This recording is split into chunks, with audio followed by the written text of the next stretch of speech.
Good morning friends. வணக்கம் நண்பர்களே.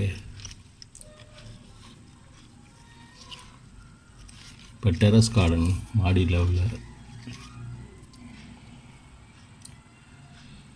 திராட்சை கொடி, நிறைய பூக்களும் மொட்டுகளும் இருக்குது. பிஞ்சுகள் வந்திருக்கு. பிஞ்சுகள் பெருக்க மாட்டேங்குது, ரொம்ப பொடியாக இருக்குது. அதனால் இப்போ புதிதாக வந்த பூக்களை புதிதாக வந்த பூக்கள் வந்துக்கிட்டே இருக்குது. அதனால் இதை அந்த காம்போட அடியிலேருந்து அப்படி கட் பண்ணி எடுத்துட்டேன். அது மாதிரி பூக்கள் விரிஞ்சு சிறிய மொட்டுகள், அந்த இதழ்கள்லாம் உதிர்ந்து, பூக்களுடைய இதழ்கள்லாம் உதிர்ந்து சிறிய மொட்டுகள் சீரக பிஞ்சளவு வந்திருக்கு. இதுவும் நமக்கு தேவையில்லாதது. இது வளர்ந்துட விட்டோம்னா இதுக்கு கீழே உள்ள காய்கள் பருக்காது. அதனால் இதையும் கட் பண்ணிட்டேன். அதே மாதிரி இன்னொரு பகுதி கொடியில் புதிதாக வந்த பூக்கள் 2 கொத்துகள் இருக்குது. இதையும் கட் பண்ணி எடுத்துட்டேன். அதே மாதிரி இன்னொரு கொத்தில் நிறைய பிஞ்சுகள் இருக்குது. மிளகளவு இருக்குது. சிறிய சிறிய காய்கள் இருக்குது. அதை இந்த பூக்கை வளர விட்டோம் அப்படின்னா அந்த காய்கள் வளர்ச்சி குன்றி காய்கள் பெருக்காது. அதனால் இதையும் காம்போட கிள்ளி எடுத்துட்டேன். இதே மாதிரி இன்னொரு பூக்கொத்து, இதையும் கட் பண்ணி எடுத்துட்டேன்.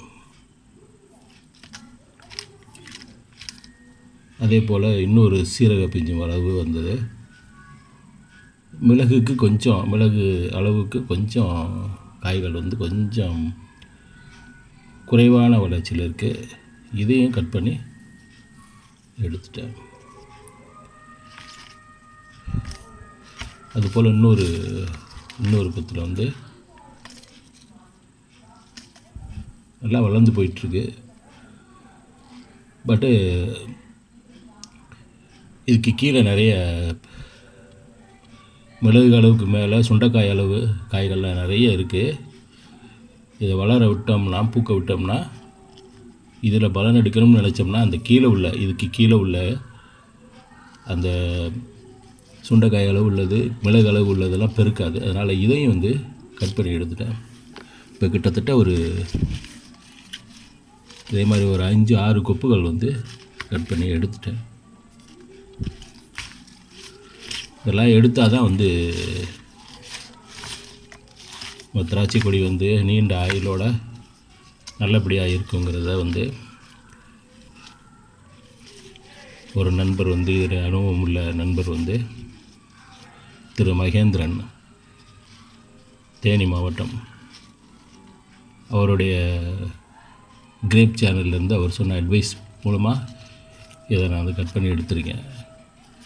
மேற்கொண்டு எப்படி வருதுங்கிறத பார்ப்போம். அவருக்கும் என்னுடைய நன்றிகளை தெரிவிச்சுக்கிறேன். நன்றி, வணக்கம்.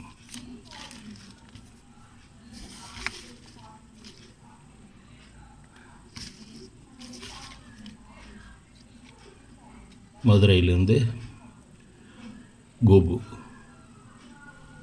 Thank you friends. வணக்கம் நண்பர்களே.